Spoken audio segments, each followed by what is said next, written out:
Yay, all right. Welcome, you guys. It is March 26th, and it's the, Mastermind. So on Monday, we had Kathy Murphy, who talked about book clubs, mostly her book club, but book clubs in general. So I figured we could kind of carry on that conversation, and maybe book clubs aren't the best fit for everybody, but I think, kind of getting in one and having them read your book would get, one, eyes on your book, which who doesn't want that?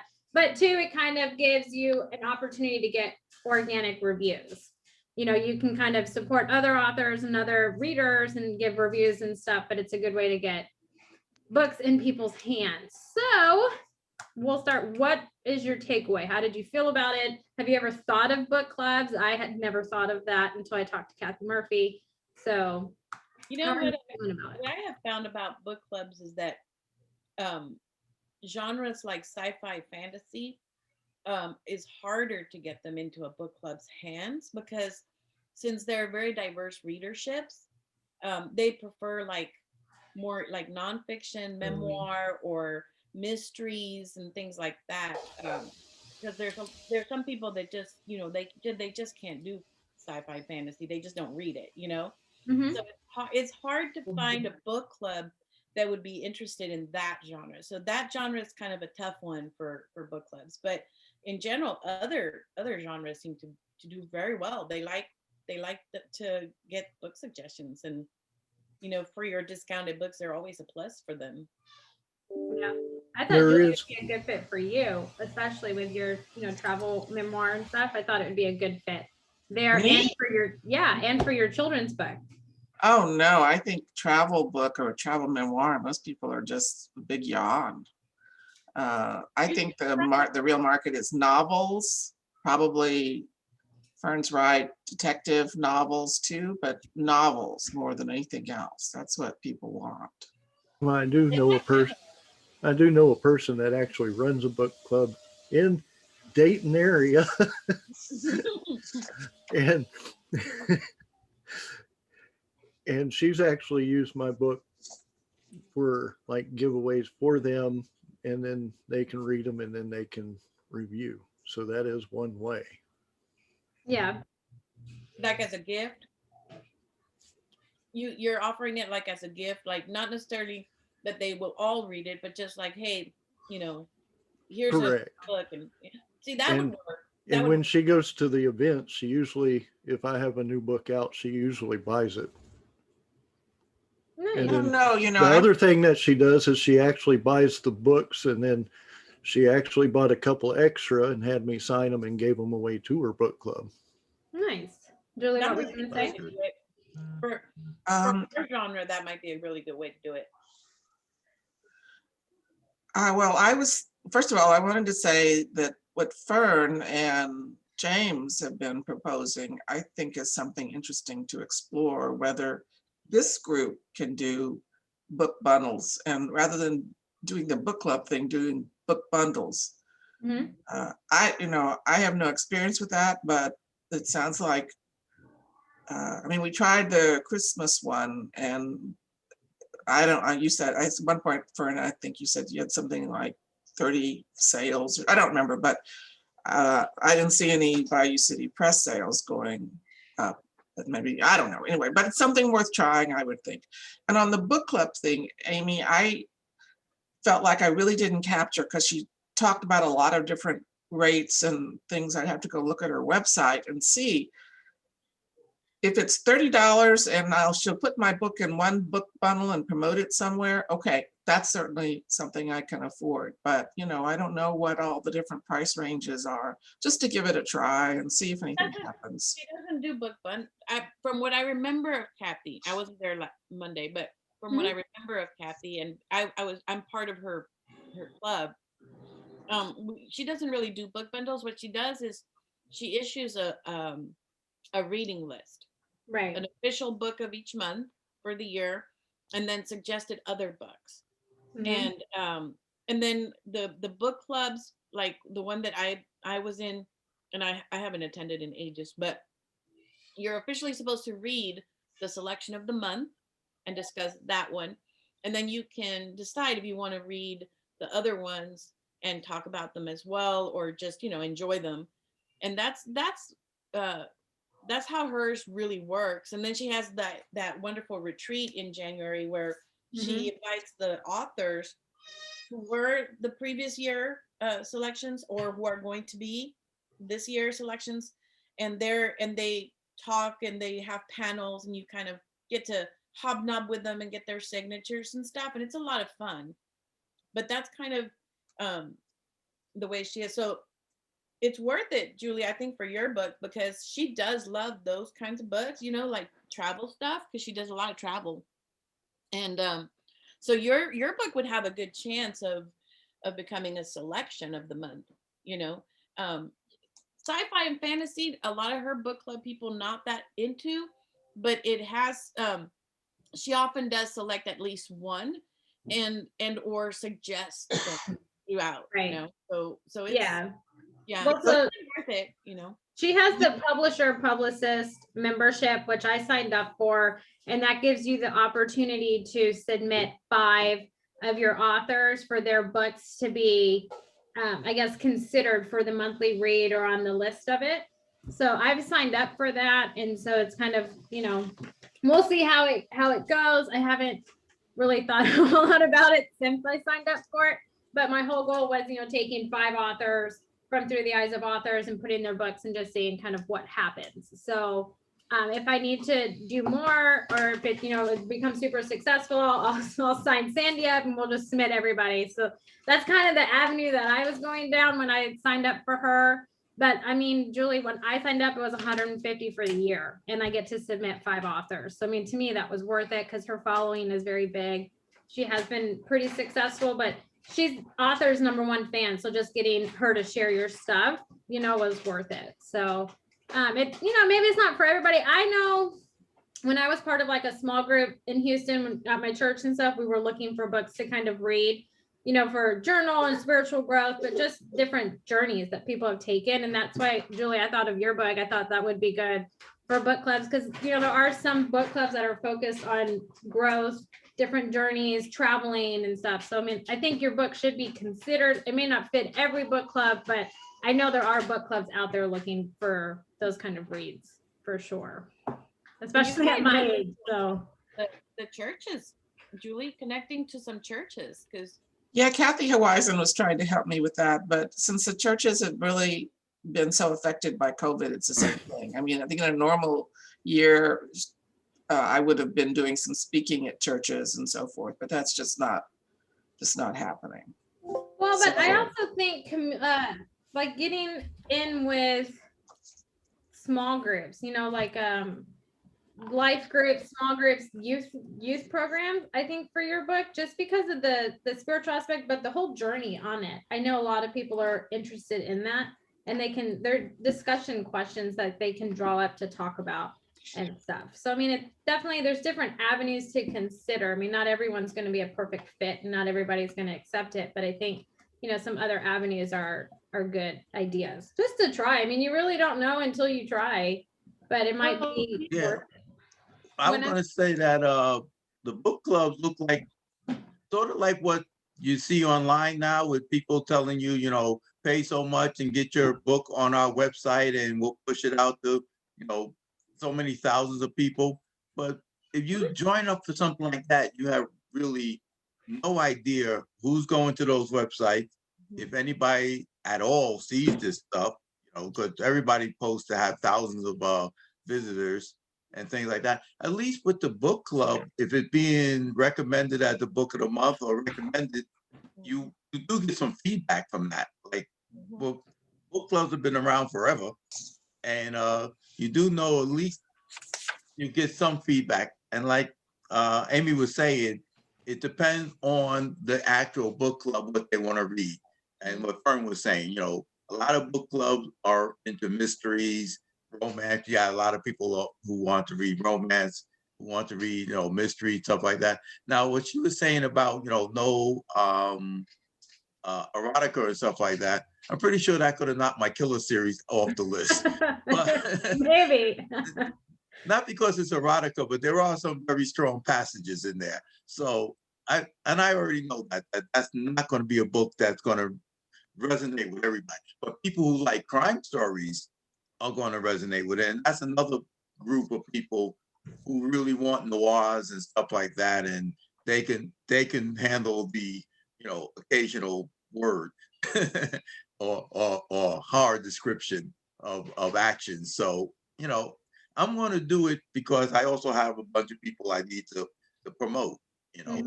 As a publisher, Yeah. I need to promote them and things like that. So, and at $150, it's really not that much money a year. When you look at it, so it's a year, and you can promote 5 people. Yeah, I Yeah. mean, I think Worth that's a a try. really fantastic price. Mhm. And like I remember just when I was participating, I mean, there were books that we were supposed to read that month that I just didn't get into, because it just wasn't my thing. A lot of realistic fiction and stuff like that just isn't.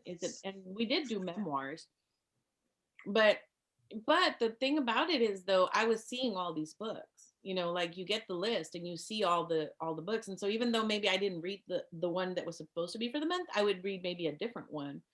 Yeah. And that's the benefit. And like I know, like if you hook up to like the Houston public libraries, the different branches, and just libraries in general, a lot of times they host a book club. There's book clubs that will meet, or pre-COVID they would meet there. And that's a good place to look for potentially book clubs that you can give away your book, or just offer them a different, like as a publisher, offer them a different genre. um and I think it's worth it just to get the reviews, because if you can get reviews out of it, that's a win. Yeah. Well, I belong to a book club here, part of the HPL system, and they have the leader of that group helped me get my book into the Houston Public Library collection. Mhm. So I actually have to submit my second book to see if they'll take it into the collection. And the thing is, it's complicated. You get into Houston, but I also need to get into Bel Air, which I haven't conquered, or Harris County. It's just, it takes time and effort to get your book into a public library collection. And as for their book clubs, I don't think HPL has a book club that actually looks at my kind of book. My book club that I belong to is a mystery book club. And I don't know. Anyway, there's so many different things to pursue. For me, it's, I keep saying this, it's trying to figure out which are going to be the more bang for the buck. And that's what I heard something, I could have gotten this wrong, but it seems to me like she said, what is an individual membership, $30 for the year? Yeah. So $30 for the year, it's like, okay, I'll give it a whirl and see if anything comes of it. And the cool thing about the individual membership is that you get to read and discuss with other book lovers books, so you're that part of your writing journey, the reading part and developing yourself as a reader, that part gets fed, and you're not necessarily hunting for books, because the book club is providing you the titles to read. I don't have a problem with having books to read. I have the other I problem, know. not having enough time. But see, as an author, when you start commenting on other people's books, it heightens your availability and your reputation. So, Right. that's one thing you got to look at, is that the idea is, okay, so you're reading other people's book, but when you comment on a book because you're a writer, and once you start writing, you start seeing different things in other people's books that, that automatically come to mind that other readers don't really see. It's like people who read, who aren't writers, don't see plot holes. They don't see problems. They don't see how people, think they're forbearing stuff, and where they're just actually rehashing stuff after chapter after chapter. They're just rehashing stuff. It's not really forbearing, or not really, and all these type of things that you see. And that, I'm not saying you should be overly critical of somebody, but you can point out certain things. We'll say, well, let's go put this side and the other thing, and here goes some of the problems that I found in it. And people say, well, she must know what she's talking about because she's a writer. Yeah. And I didn't see that because I just read the book for fun, and it's horrible once you become a writer that you critique everything you read. Yeah, And it does change your reading, that's for sure. Yeah, I think, but I mean, I think even if you just join at, just a single membership and you read other people's book, I think it's also, kind of piggybacking on what Sandy talked to you guys about last Monday, which is on visibility, because now people kind of know who you are because you're showing up and you're discussing these books. And then, side conversations happen and then they find out that you're an author and then they would like to read your book. Now, it's not going to be like a sprint. We're like, hey, I'm going to go to 2 meetings. You get my book. I'm, wonderful. It's a marathon, not a sprint. I know being an author, that's really hard sometimes because you're like, I have this amazing book. I want to be a bestseller. I want everybody to read my book. And I know that that's frustrating, but it is, I mean, it's frustrating for me and myself. It is a marathon. It's not a sprint. Because sometimes you're just like, man, this book is just so good. Why doesn't everybody want it? What's going on? Why is nothing I'm doing working? Right. But it's just because, I mean, maybe the timing's wrong, or maybe you're just not focusing in certain avenues, right? And so you kind of have to dabble in everything to see what really works, because you're not going to know. And then if it doesn't work, you're like, okay, it didn't work. Let me go over here.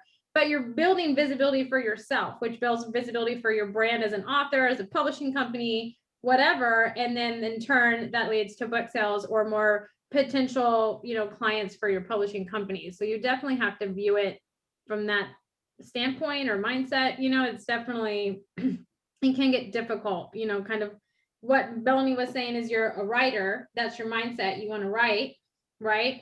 But then after you write that, you want people to read your book. So you kind of have to switch gears into, well, how can I bring publicity to this book? So you have to kind of be able to do both. Now, I am not very good at that. That's like me switching gears from being a mom to working, right? I'm not always super good at it. It's a marathon, you guys. It's not a sprint. But I don't know. I never thought of book clubs, and I thought book clubs would be an interesting avenue to go down, because they're all meeting online, a lot of them. I remember one of your speakers, it was from a while ago, and I remember them saying something, and so I was thinking about it, like for Julie's book, if she could get into churches or church groups or whatever. And then from those, a lot of churches have, the Catholics, the quilting groups. So then that, if you got into the church group and then they introduce you to the quilting group, and then if you got, those people talk, and then they get your book out there, and then they say, well, this was a good, and if you can get in and promote it in those groups. And a lot of the quilting and sewing groups will do that. Like if you have a romance, or if you have, and Julie's book would probably, to me, being a member of those groups, that there's things in there that they, sci-fi's in there. Not my cup of tea, but they they'll sit there and they'll promote it, or they'll say something and you got it from church, and then, so just an idea, just throw it out there. It just leads to one thing, after, you go to have donuts, the next thing you know, you've got a 4-course meal over here with asparagus or something. It's just the way it turns out. I just want to piggyback on that. She is absolutely right, being a quilter myself, and also a church member. The Episcopalians also have major, they have book clubs, they have a quilting group, they have a knitting group, and any one of those groups that you're in, they love to have someone come and speak as well. So I just want to say great for you for sharing that. And you know what, just piggybacking on that idea, it just being involved in different things, because you don't have to go in there and go, I have a book to sell, but you go in there as a person interested in the same activity as everybody else. And in that process, they find out who you are, they find out you have a book, and I think that is a really, so as the realtor hat has worked really well in just being involved, just getting out there and talking to people, and I'm here doing this, has nothing to do with real estate, but somebody mentions that they're thinking of buying a house or selling a house, and I'm like, by the way, I'm a realtor. And, Absolutely. if you need help with that, I can help you. And I think that's a really good way to be organic about it. Just be in the community. Sometimes you have to get creative in it. Use your hobby, like my mom was saying, in her sewing hobby. And this girl, she does sewing and couponing. Okay, she has couponing groups too, that they would do the same thing. Wow. Just like, turning your hobby and filling out the conversation, you can feed that into your books and stuff. So it's definitely something. It takes time, and you have to be, what is it? You have to be, Patient. yeah, patient, yes. But you have to Persistent? be, what is it? It's like Persistent? intentional. You have to be intentional. You guys were getting there. You guys fed me to it. Yeah. But you have to be like intentional with doing it. And I mean, I totally understand it takes a lot of time, and book clubs, I'm sure, are going to take a lot of time. But you know, you're also turning your hobby of reading and being a writer into something that could eventually benefit from you. If not, you're expanding your reader like ship, and you're expanding your writing capabilities. Now you know what not to do. And if this book gets read, mine can definitely get read, right? I mean, you can turn negatives into positives. So, you know, I thought it was a good avenue to go down. We'll see what happens, you know, but I don't know, I like the feedback. What else do you guys have? One problem that I had yesterday, which was kind of bad because, you know, I had the COVID Oh. shot and it knocked me out right before I was supposed to go on the show and grow with the Hampton Roads readers, Hampton Road writers. So I was supposed to do this show and grow. I was just going to participate. I wasn't going to read anything. What it is, you read and you get a critique of your writing. And just before the thing started, I kind of like passed out. I was like, oh God, I got to get on this thing. And it was like, I had a headache. I was in pain. I would lay down on the couch and I was like, yeah, this is not a good look. I'm not going on. And, you know, they only do things like once a month or so. And since COVID, we don't even do it once a month. They used to do it in person. I went to one or two in person. But since they're online, it's like, okay. And it was like, God, I am down for the count. And I really wanted to do it because I wanted to see who wrote stuff and things like that. But I was just knocked out yesterday. It was like, oh, I missed that opportunity. And these are nice people. You know, they're a good group to be part of and everything like that. Nice people, good opportunity to listen to other people read their stuff and, you know, listen to critiques and things like that. And Well, it's good you got your second shot, though. no, that was the first shot. Well, that was good. You got your first shot. That was the first shot, yeah. So I got to go through this again. Oh my goodness. I never got sick on my either shot. Oh, My nice. arm hurt and I was tired. Yeah. Tired, yes. Tired, but not sick. Well, So I I was wanted tired, to just point out. achy, headache after a while, you know. So, and it was more painful in my arm than what I thought it would have been. I was like, okay, so it's gonna hurt me. And it did. It hurt, burned a little bit for a while, went away. I was like, oh, that wasn't bad. Hours later. And then like 2 or 3 hours later, it was like, God, my arm is hurting. Oh, man. They say you have a good immune system if all that happens. Great.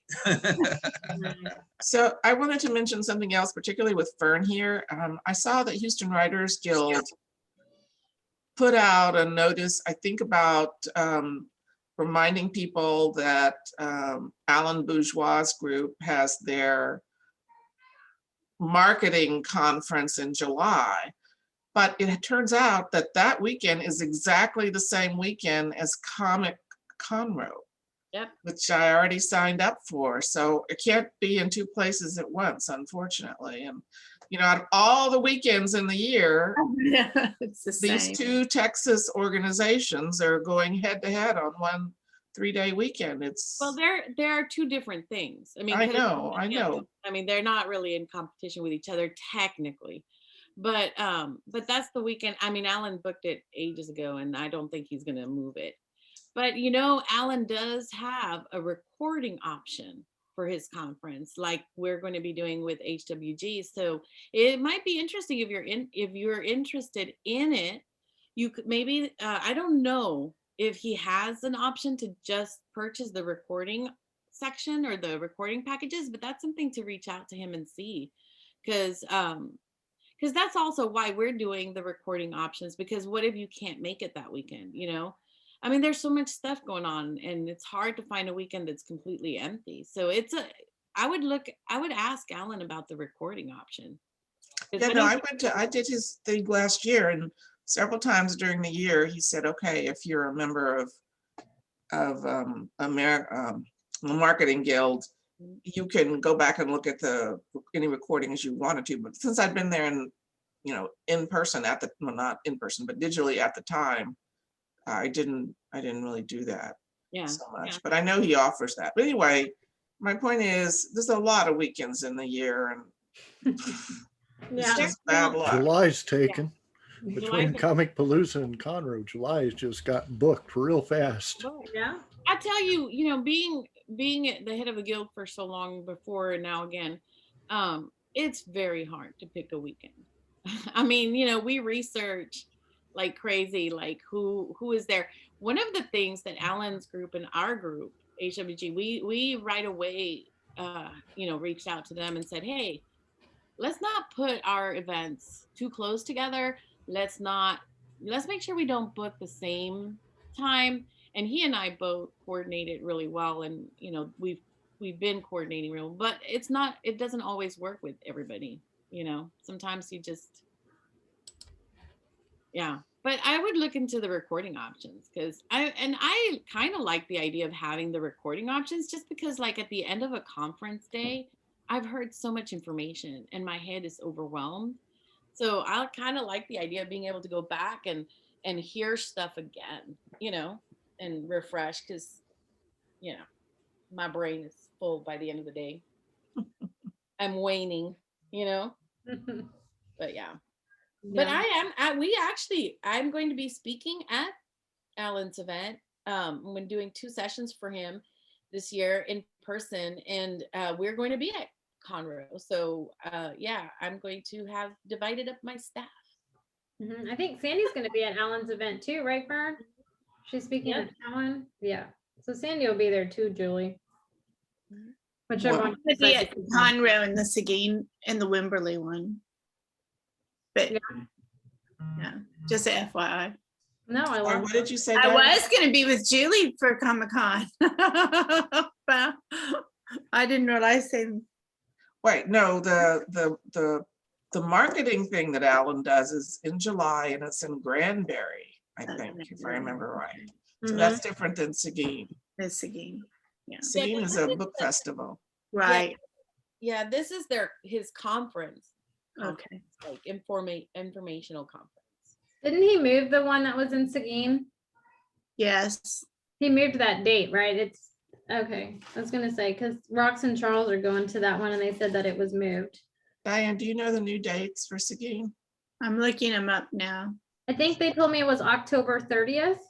Yeah, that sounds about right. Yep, and because they're gonna be doing the Galveston one May 15th. I don't remember the name of the Galveston event. I think it's Galveston. Yep, and then the Granbury is July 23rd through the 25th. So I don't That's know. the one that conflicts That's the one that conflicts with Comic Palooza. with the Comic Conroe. Oh, Conroe. the Comic Conroe. Palooza is July 17th, 11 through 17 or something What, like that. Comic Palooza? Yeah. Comic Palooza moved to July. It's the 17th and 18th for Comic Palooza. Okay. And then the weekend after that is Comic Conroe. Comic Con. Right. So two Comic Cons back to back. We got to have a big book order Yeah, that's what I was leading to to. have books to sell. Yeah. I can tell you Conroe is going to be good because from what I understand, there's only 4 tables for authors. Wow. So Julie, Fern, me, and Texas Sister Press. Wow, That's the 4. Nice. that's the one I've said, I'm trying to get someone, Diane or Kathy or both, to share my table. Red, whoever wants to come. I've reserved the table, and you can have more than one author at a table. And I put in for a panel too, although I haven't, just for both. I got to wait and see all the panels before I do dates and times for those. Right, sure. Yeah. I saw they opened up for submissions of panels in the Comic Palooza. Palooza, Yeah. but I didn't get in on it. I don't know. I may still submit something, but You're already part of one. we've got our panel, right? Yeah. That's guaranteed.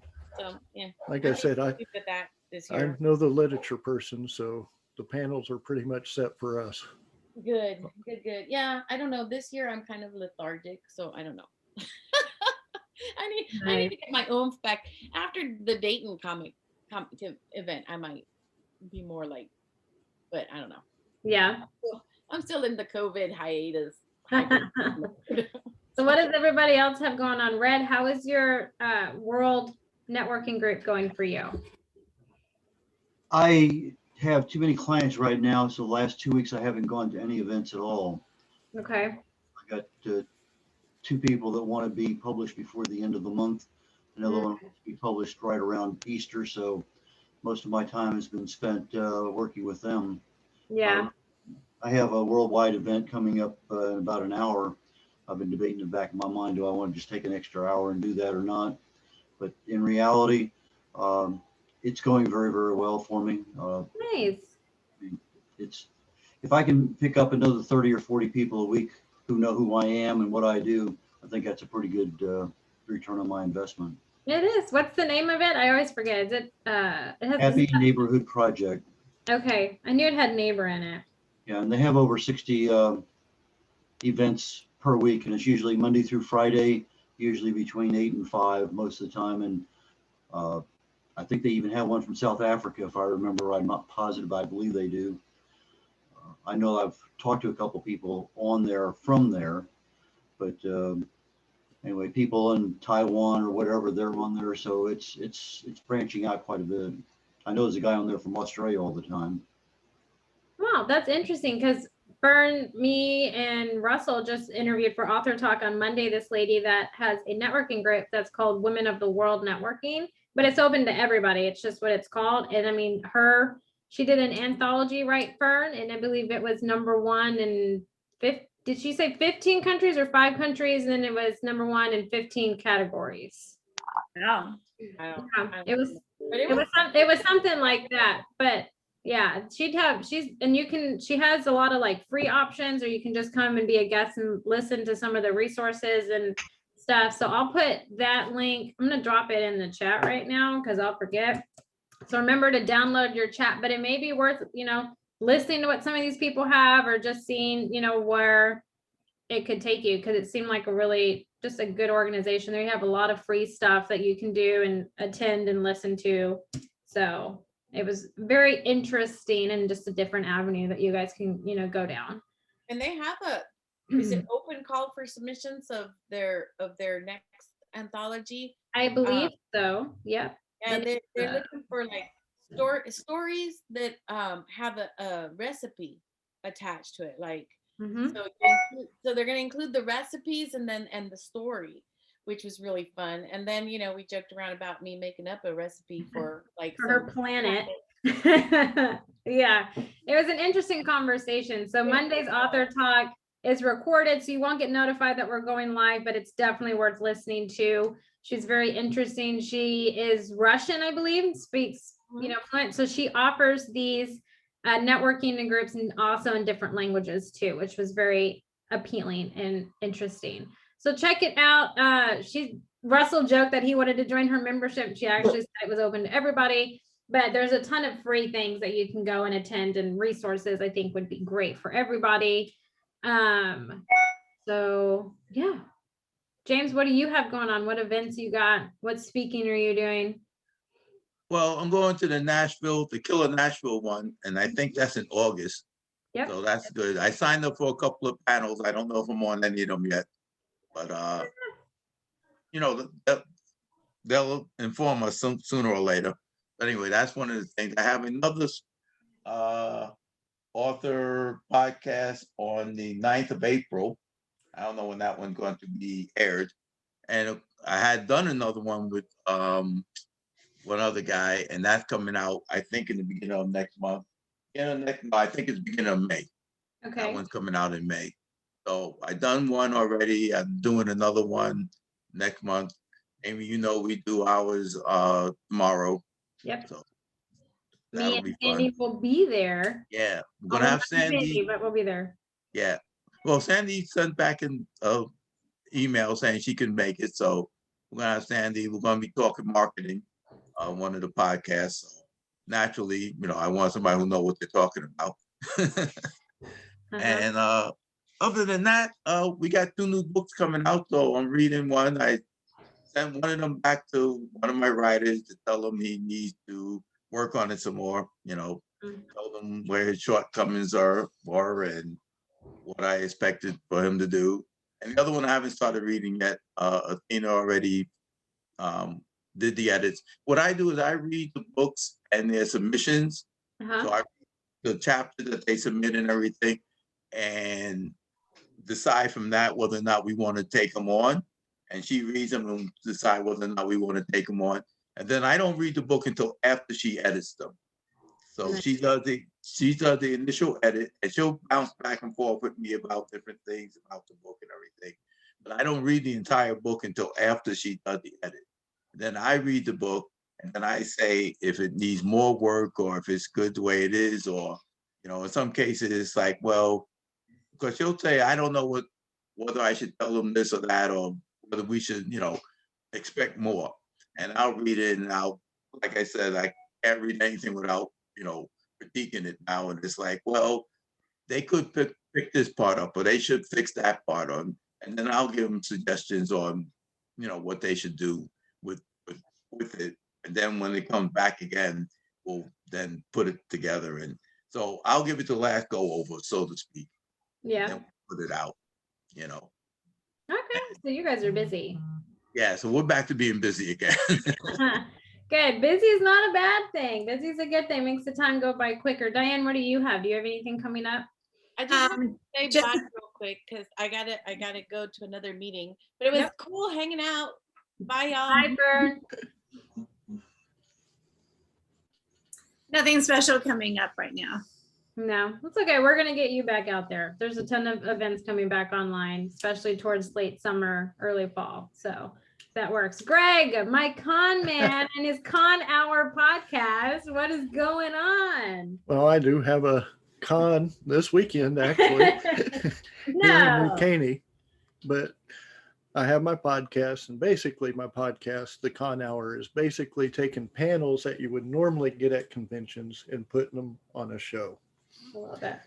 And it is going to be patron. That way, when people pay, I can actually ask them who they might want. And if that person happens to charge like big names, then that money is going to go towards that. Yeah, you have the funds to do it. Awesome. But Diane, didn't you want to be on the podcast? Didn't you want to be on our podcast? Diane, yes. Oh, I thought you were Yeah. sorry. Yes. When Yeah. you're ready for me, I would love to. Oh, all right. Yeah. Okay. So we'll have to schedule something probably in April when we do the next set of podcasts. April's a great month because that's the month I was born. Very good. And speaking of which, my whole April is booked already, Nice. coming to May. But I have me and Lydia and Broadway actress Tess Primack. God, my name's. And that's going to be the first weekend. Second weekend, I actually have an independent singer-songwriter who's had over 2 million views and hits on YouTube. Wow. Third weekend is Dagacom, which is the one that's going to be in Dayton. And then the fourth weekend, I have an air guitarist who's actually won championships, and then be discussing that. And I have works going on for a person that does auditioning for movies Nice. and actually does a true crime podcast. So that will be interesting. I have another actor, voiceover person I'm working with. So, I mean, once you get out there, you start finding the people and they'll start coming to you and you can start searching for them. Oh, yeah. As soon as Easter ends, I'll be starting the NFAA interviews for podcasting people. So I know CJ's not here, but I know that James and Greg, I'd love to have a 5 or 10 minute conversation about, what's your thing about, and kind of let people know how to get in touch with you and those kind of things. So I'll be contacting everybody that has a podcast, see if they just want to have like 5, 10, 15 minute chat on the NFAA group. Nice. And just Awesome. my, I'd love to know if y'all would put out your address so we can connect to your podcasts and subscribe. Yeah. I can definitely do that. I'm actually Yeah. on YouTube, and I just got accepted this week to iHeartRadio. Congratulations. Wonderful. Look at you. I love it, Greg. I love it. I only have an introduction show and they accepted me. Speaking of YouTube, I have an account there, but I haven't used it in a long time. But, some of the Zoom meetings that I've been doing lately, I've been also having on Facebook Live at the same time, and I want to start doing on YouTube Live at the same time. And so I'll probably contact Amy for some help on that one. But I'm here. I am here. if you're not Actually, she suggested, that I think the site that I was going to, or was that the one I suggested, which is StreamYard, Yeah. which you can actually, if you $25 a month, you can post it in 3 different places at once. and this one, just Zoom, you just post it there, it's free. Just the Facebook Live and YouTube are 2 places that you can have a concurrent. I mean, it runs maybe 10 to 15 seconds time late, but still the same. It's Yeah. Another avenue for a Zoom meeting that you have that would be of value. Yeah, if you just let me know, Red, because I paid for it for the year. So I mean, whoever wants to use it to multi-stream to get my money out of it, let me know. I'll give you access to it, and I'll link up, your channels, and you can just select it and use it to live stream, your meetings or however you want to do it. Just let me know, and I can do all that. Yeah, and that's open to anybody if you're wanting to live stream or whatever, as long as it doesn't conflict with my Author Talk live streaming, we're good. You guys can use it anytime. So other than that, but all right, well, does anybody have anything else? Looks like we're going to end early today, but I feel like this was good. There's a lot of good One thing I would suggest is a logo. Definitely get a logo. Yeah. For your podcast? Yeah. Yes, because I did put have it. I did put my YouTube channel in the chat, so you can find the podcast on there. It's the easiest place to find it. Yeah. Wonderful. I will go subscribe as every channel I have. I think it's like 4. So I'll be posting mine later today along with my patron. That is a monthly fee. awesome. Make sure you tag us in it or put it in the Through the Eyes of Authors group and tag all of us in it so we get notified. It's easier to see that way. But James and Greg, you have those podcasts also on your profiles on LinkedIn and Facebook and anywhere else that might need. I usually post them on LinkedIn afterwards. wonderful. That's on your profile, getting access to your podcast. Yeah, put the links in there and where they can get access to you. That would be good. Make it convenient for people to go and check you out. Makes it easier for them 100%. Well, all right, you guys, this has been awesome. Fern's going to be talking on Monday about contracts. So you guys, I know that's been a long awaited conversation that is happening this Monday. I did confirm right before we got on this mastermind. So be there if you want to hear all the ins and outs. She loves contracts. It could turn into a 2 Monday thing. We'll see. But I'll catch you guys on Monday. Have a fantastic weekend, you guys.